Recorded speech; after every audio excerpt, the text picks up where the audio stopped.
Mr. Shalkivskyi, how will Ukraine be responding to this? Very simple. We will defend our country. And how will you do so?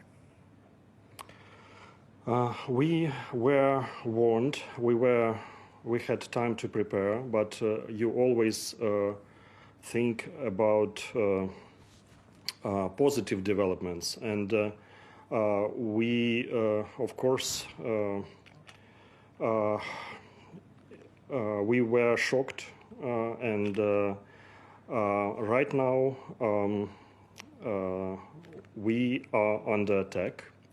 Russian military launched missile attacks to the military infrastructure in Ukraine, to the airfields, to the civilian airfields, airports, to the telecommunication system like TV towers, to some energy infrastructure system. Our border checkpoints, our border patrols are under attack from the Russian regular troops. They are fighting back. The attack came from the east, from the territory of Russia in the east. The attack came from occupied Crimea in the south. The attack came from the sea, Black Sea and Azov Sea, and the attack came from Belarus, from northern part of our border.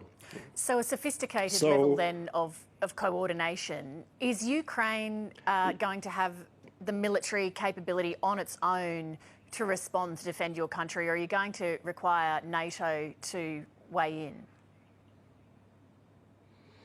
There are no illusions. It's our country, and we will fight for it, for our independence and our freedom. So we will appreciate any kind of assistance that our partners can provide to us. But this is not about sending troops. So far, the world has responded with sanctions on Russia. What more would Ukraine like now? Yes, this is the sanctions that can change the situation, but the difference is the scope of those sanctions. So we will ask our partners to significantly expand sanctions against Russia. What in particular would you like from a country like Australia? Just yesterday, Australian government Prime Minister announced about new wave of sanctions, and it was just first phase of sanctions.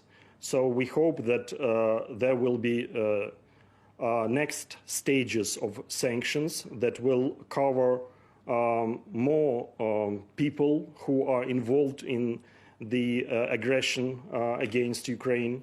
It will be different financial and energy institutions of Russian origin, and it's also important Russian oligarchs who has significant influence on Kremlin. Ukraine is now under martial law. What does that mean for the average citizen? It means that, for the government, it means that we would like to keep situation under control.